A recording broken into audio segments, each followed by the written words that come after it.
On vous souhaite la bienvenue à ericlatour.com. Dans quelques instants, on vous parle du deuxième épisode de Coulisses Beta 7.0 avec l'artiste peintre Roger Alexandre. Mais d'abord, lui, ex-député, mais il aime beaucoup la politique. On parle du musée virtuel d'histoire politique.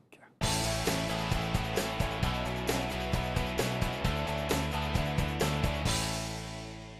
savez, le Fleur de Lysée à 75 ans, vous avez probablement vu quelques célébrations un peu partout au Québec et ici même à Saint-Jean-sur-Richelieu. Belle occasion pour faire un lien avec le musée virtuel d'histoire politique du Québec fondé par l'ex-député de Saint-Jean, Dave Turcotte. Bonjour et bienvenue. Bonjour.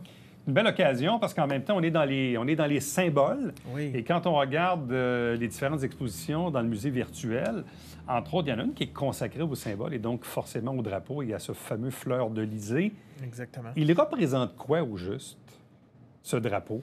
Bien, il représente... Ça dépend sur quel point de vue qu'on se place. Mais c'est sûr que, pour moi, il représente, bon, bien entendu, le Québec, puis sa jeunesse, puis son énergie, parce que il y a eu des palmarès qui ont été faits en Amérique par rapport à les plus beaux drapeaux, les moins beaux drapeaux. Et à chaque fois, le drapeau du Québec arrive là, dans les premiers, là, dans le top 3. Donc, la médaille de bronze dans les plus beaux drapeaux. Mais c'est vrai que quand on le regarde, moi, en tout cas, je ne peux pas rester indifférent. Là. Il y a quand même... Il est dynamique, il est simple, il est facile à reproduire. Quoique, bon, les fleurs de lys, c'est peut-être plus compliqué, mais bon, quand même. Mais tu sais, sa couleur, puis son histoire aussi. Parce que c'est toute une histoire. On pense que ce drapeau-là, on l'a toujours eu, mais c'est quand même, ça fait 75 ans. Mais dans l'histoire du Québec, 75 ans, c'est pas beaucoup. C'est quand même peu. Ouais. Puis moi, ce que ça représente pour moi, parce que, bon, je suis un passionné d'histoire et puis de ma région de Saint-Jean, donc étant moi-même un ancien député de Saint-Jean, bien, ça m'amène à penser à tout le lien avec Saint-Jean et le drapeau. Parce que c'est quand même l'ancien député de Saint-Jean qui était ministre sous Maurice Duplessis, Jean-Paul Beaulieu, qui a déposé au Conseil des ministres le décret pour faire reconnaître le drapeau du Québec. Puis c'est l'abbé Filiatro, juste l'autre côté de la rivière, à Iberville, qui avait conçu le drapeau de Carillon, qui est au fond l'inspiration même du drapeau du Québec. Donc, Saint-Jean est intimement lié à l'histoire du drapeau. Bon. Petite mise en contexte. Qu'est-ce que c'est que ce fameux musée virtuel qui existe quand même depuis quelques années maintenant? Bien, au fond, c'est durant la pandémie, je me cherchais des occupations pour ma santé mentale, pour préserver ma santé mentale. Je suis un collectionneur depuis que je suis tout jeune. Donc, je collectionne des objets liés à la politique, de tous les partis politiques, principalement la politique québécoise, un peu la politique canadienne, la politique américaine aussi, mais principalement la politique québécoise. Et durant la pandémie, les gens me disaient tu devrais nous montrer ta collection, etc. Fait que j'ai décidé de lancer ce musée virtuel-là en attendant qu'il soit en présentiel, comme le mot est venu à la mode durant la pandémie. Et depuis, là, je suis rendu à 13 expositions sur 13 sur des premiers ministres du Québec. Il y en a quelques-uns, dont Félix Gabriel-Marchand, René Lévesque, Adélard Godbout, Chauveau, Flynn, le premier ministre Flynn, très méconnu, qui est le 10e premier ministre du Québec. Il y en a sur des élections. L'élection de 1970, l'élection de 1966. Et il y a des expositions thématiques. Le drapeau et les emblèmes en sont une. Il y en a une sur les femmes et la politique. Il y en a une sur le tourisme politique où on peut visiter des lieux touristiques en lien avec la politique au Québec, des maisons de premier ministre, etc. Et est-ce que j'en oublie? Il y a des expositions aussi génériques, là, dans le sens, une sur les élections, là, où chacune des élections est présentée brièvement, et une, la même chose sur les premiers ministres, la fonction de premier ministre. Mais moi, je le dis, là, si vous allez sur ce site web-là, quand on se met, comme me dit l'expression, scroller, je sais pas comment on dit ça en français, mais c'est fou la quantité d'informations, d'artefacts en photo qu'on peut retrouver. Il y a des heures et des heures et des heures de recherche. Je comprends que tu les as probablement pas comptés, là, mais c'est innommable le travail qu'il y a dans ce projet-là. Oui, puis ça me prend beaucoup de mon temps, là, les soirs, les fins de semaine, temps perdu, j'essaie toujours de compléter. Et là, en ce moment, ce que je réalise, c'est que j'aimerais ça en faire de nouvelles, parce que ma dernière exposition est sur Adélard Godbout et René Lévesque et Adélard Godbout, à peu près l'automne dernier. Félix Gabriel-Marchand, c'était l'année passée aussi, mais là, je me suis dit, OK, j'en fais des nouvelles, mais là, c'est que moi, je continue à collectionner.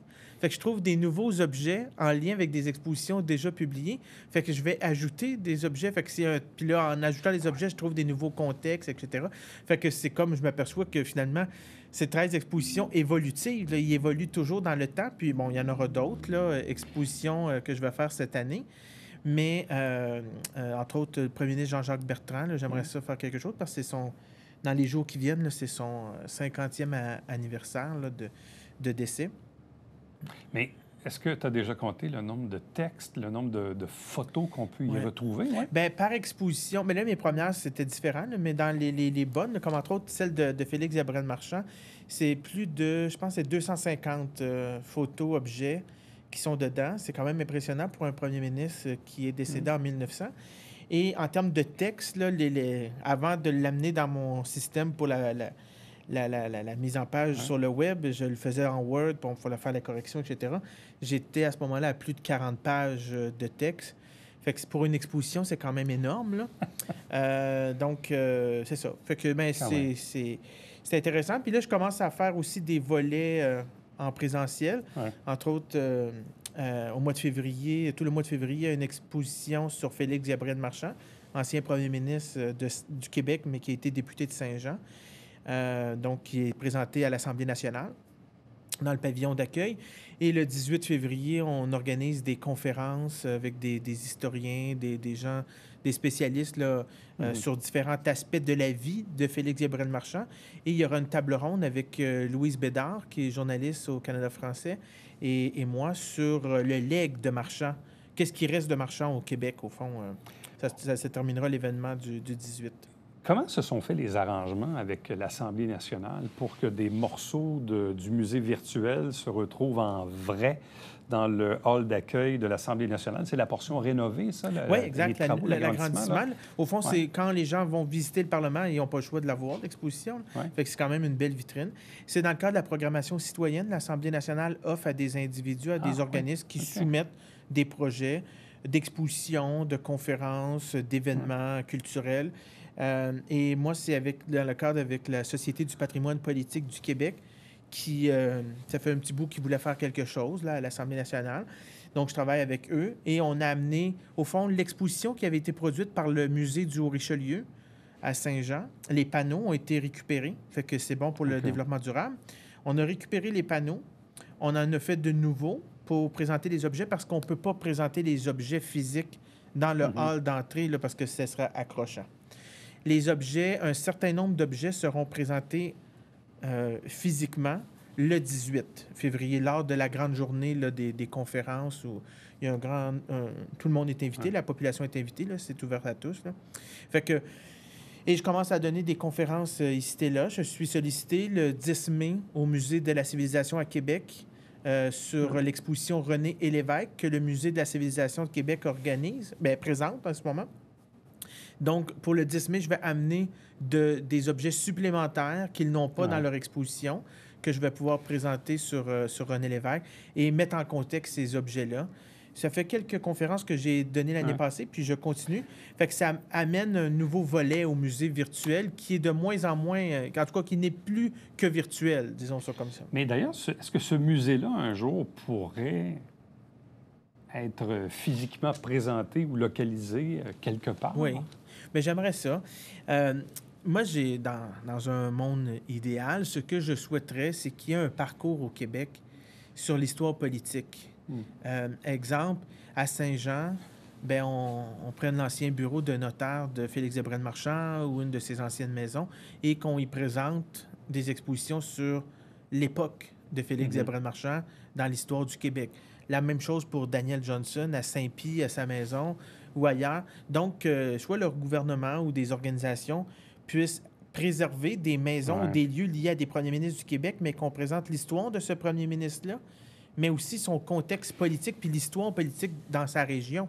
Est-ce que je me trompe ou c'est un peu basé sur les visites que tu fais aux États-Unis? Exact. On voit occasionnellement les vacances de Dave Turcotte aux États-Unis, toujours dans des États ou dans des sites ou des musées où on garde en mémoire les politiciens locaux de l'époque oui. qui ont joué un rôle, évidemment, sur la scène nationale. C'est un peu le modèle américain. Là. Tout à fait. Puis moi, je pense que c'est un modèle qui fonctionne bien. Puis ça évite aussi... Bien, c'est sûr que, tant mieux si le gouvernement dit, mettons, à Québec ou à Montréal, il y a un musée national sur l'histoire politique du Québec. C'est une chose. Mais le problème, c'est qu'il faut se rendre à Montréal ou à Québec pour le visiter. Et je crois que toutes les régions du Québec ont une histoire et une histoire politique, que ce soit des maires, des députés, des élus locaux. Et il y a des premiers ministres qui sont présents dans différentes régions du Québec. Fait que c'est pratiquement toutes les régions pourraient bénéficier de ce circuit-là. Mais ça, c'est un autre... Un long projet. Revenons en terminant donc sur l'exposition sur les symboles, dans laquelle fait partie le Fleur-de-Lysée, qui a 75 ans cette année. Qu'est-ce qu'on y apprend sur le Fleur-de-Lysée? On en a parlé tantôt, ou sur les autres symboles? Oui. Bien, principalement sur le drapeau, c'est l'histoire. Donc, je parle du régime français. Donc, les premiers drapeaux que nous avons eus au Québec avec la Fleur de Lys, avec Jacques Cartier à l'arrivée en Gaspésie.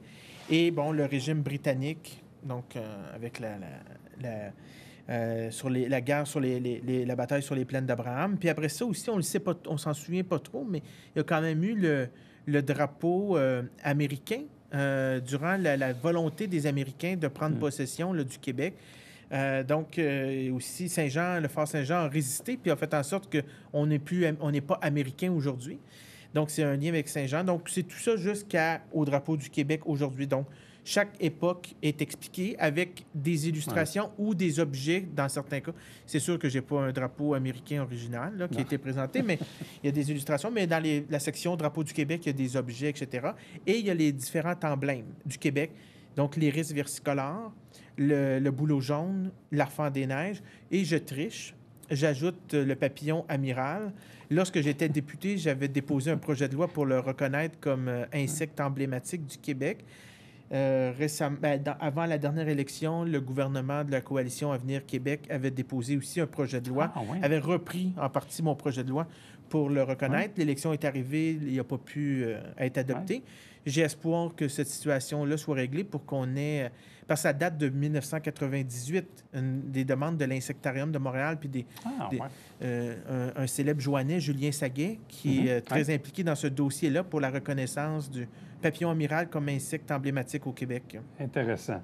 Est-ce que c'est chapeauté par un député, ça?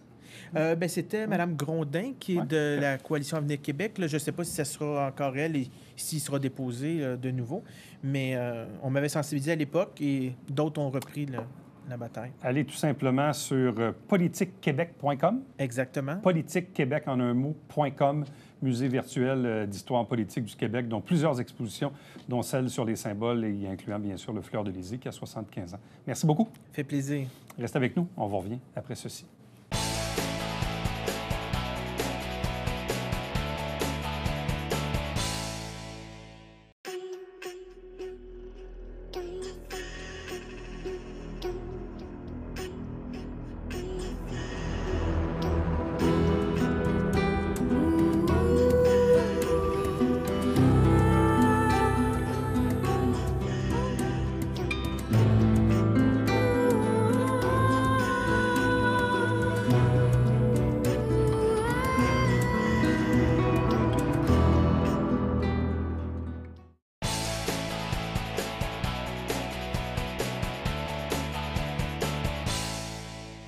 La semaine dernière, on vous informait de la reprise de Coulisses, version maintenant 7.0, notre émission dédiée aux arts, à la culture, Coulisses Bêta, réalisée par Stéphane Caron, qui est avec nous à nouveau aujourd'hui. Salutations. Merci, merci. Accompagné de notre invité qui fait figure, dans le fond, dans le deuxième épisode, qui est d'ailleurs diffusé cette semaine, l'artiste peintre Roger Alexandre. Bonjour et bienvenue. Bonjour. Bon, on le disait la semaine dernière, Stéphane Caron, on était ici avec Robin Grenon, qui joue de la harpe, connu évidemment, et Robin qui avait déjà fait part, disons, qui était là dans les premiers épisodes d'il y a 10 ans, parce que l'émission célèbre son 10e anniversaire. Effectivement. Roger Alexandre également avait déjà fait partie de tes artistes icônes, si on veut. C'était le deuxième ou le troisième. Ouais. Je suis exactement le même ordre. Le même ordre, là, présentement. Bon. Roger Alexandre, quel est ce plaisir de participer à nouveau à cette émission-là, qui forcément a évolué. On a tous évolué, on a tous vieilli. Est-ce qu'il y a quelque chose de différent dans la recette? On dit que la vie est différente à tous les jours, mais je dirais plus loin. Je pense qu'aujourd'hui, la société nous provoque continuellement. On est toujours obligé de s'adapter et donc d'intégrer des nouveaux outils. On vit dans une période de conscience intégrative. J'avais déjà entendu et ça m'interpelle, ce concept-là.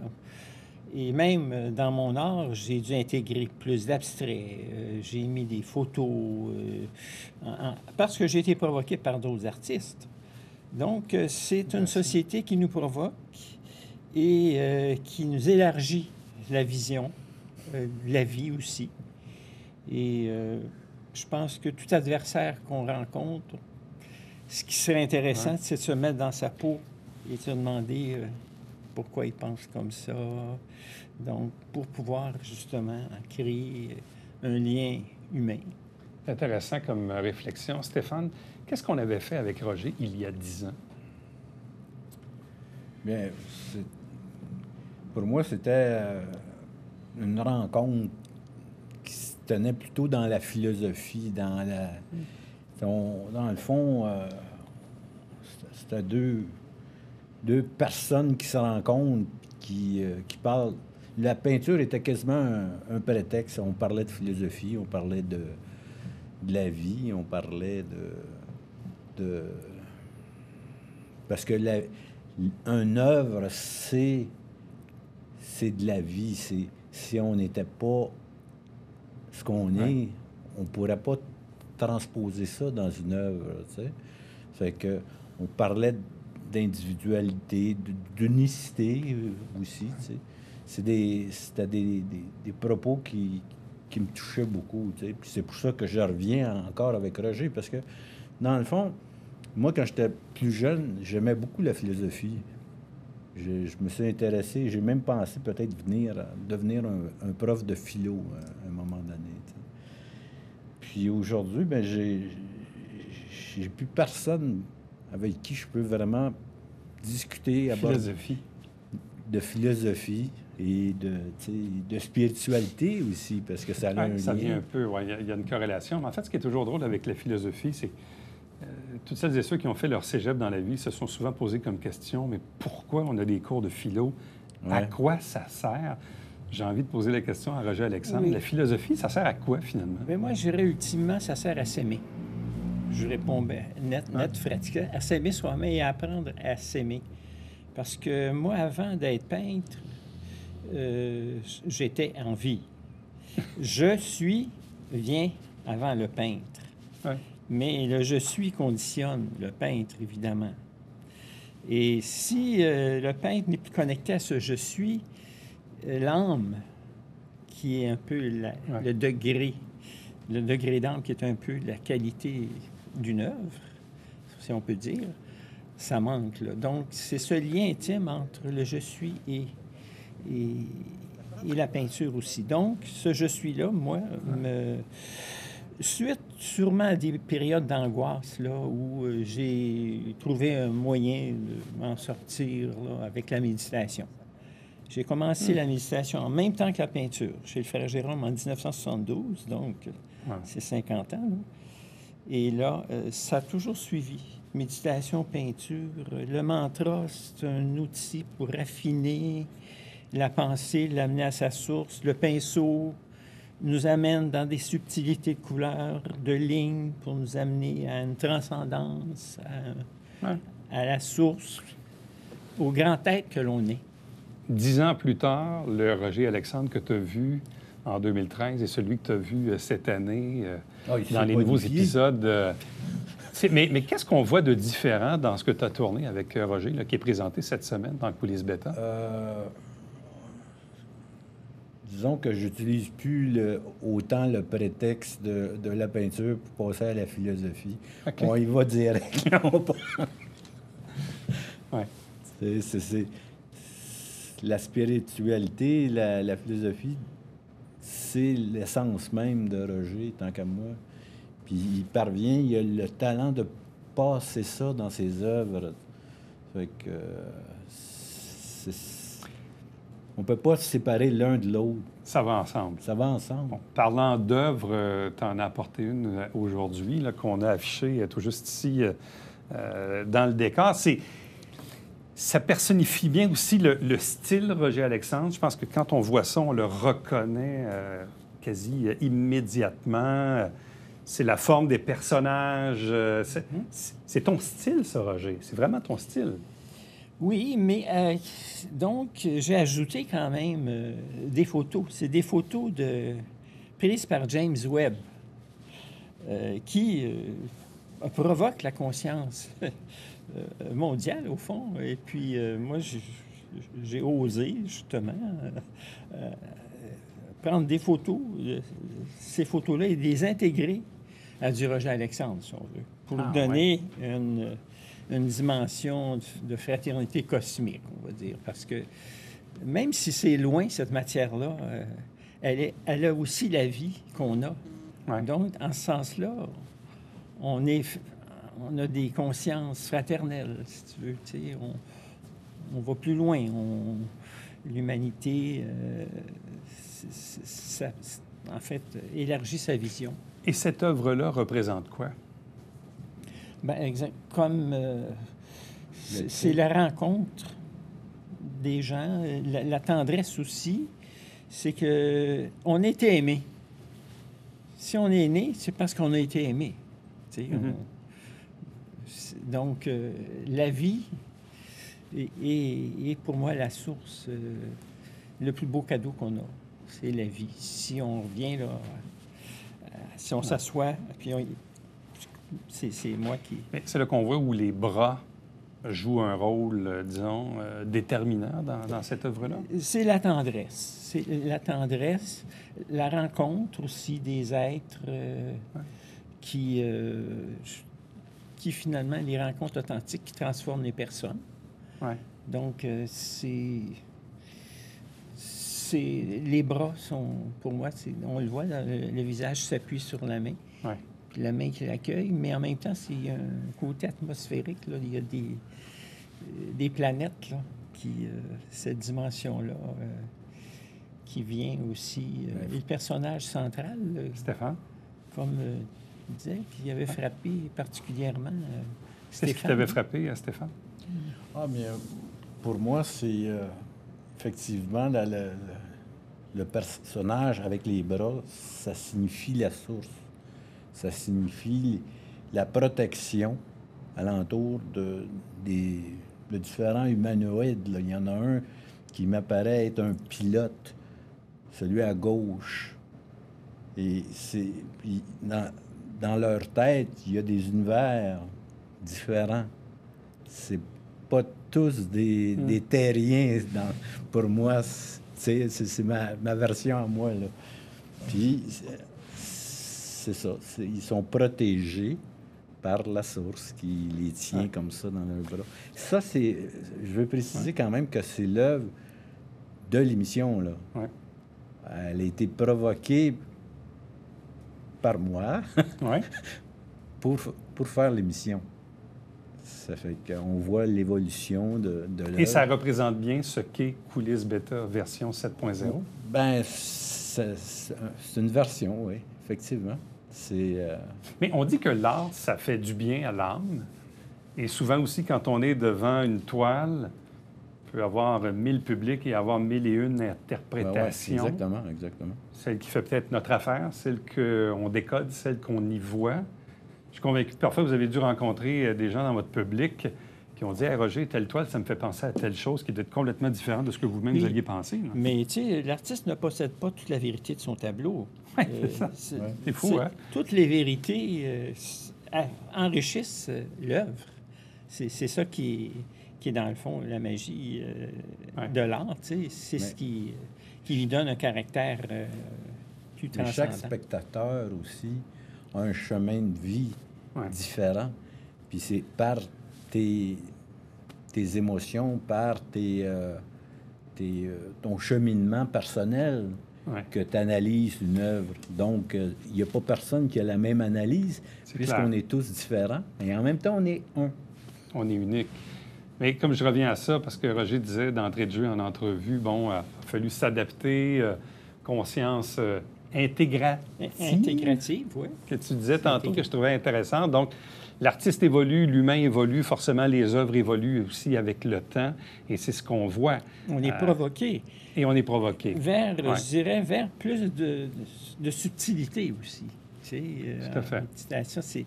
Et la beauté est dans la subtilité. Tout à fait. Tu sais, C'était un bonheur pour toi de participer à nouveau à Coulisses. Moi, d'abord, j'ai beaucoup d'admiration pour Stéphane aussi, puis pour son grand talent aussi. Ouais. Et aussi, comme on est des amis, là, finalement, on est devenus des amis, puis on parle de choses vraiment qui nous concernent dans nos évolutions intérieures. Donc là, dans cette émission-là, Stéphane, tu as une chanson, tu as une toile, tu as plein de choses uniques qui sont dédiées à cette émission-là. Oh oui, effectivement. Effectivement. Donc, les artistes au service de l'émission, de son réalisateur. C'est pas... Je pense que... Je crée la provocation. Exact. Mais c'est bon. Tu provoques la rencontre. Oui, je provoque une rencontre, puis je provoque une création. Tu sais. Donc, pour les gens qui seraient intéressés, d'ailleurs, toutes les émissions de Coulisses Bêta, vous allez les retrouver de la version 1 à la toute nouvelle série 7.0 sur le site web de la télé, tvhr9.com. Les nouveaux épisodes sortent graduellement. Donc, la semaine dernière, on avait Robin Grenon. Cette semaine, donc, toujours la première diffusion le jeudi à 19h30.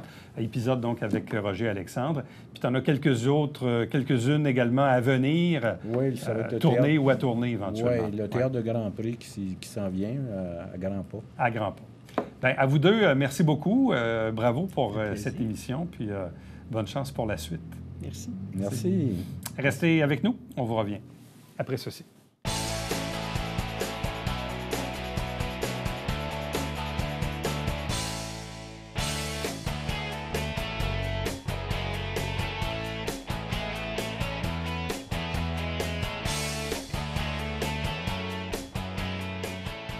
N'oubliez pas, les 2 prochaines fins de semaine au Centre de plein air urbain Ronald-Beauregard dans le quartier Saint-Eugène à Saint-Jean, ce sont les week-ends festifs organisés par la Ville avec l'International de Montgolfière. À demain.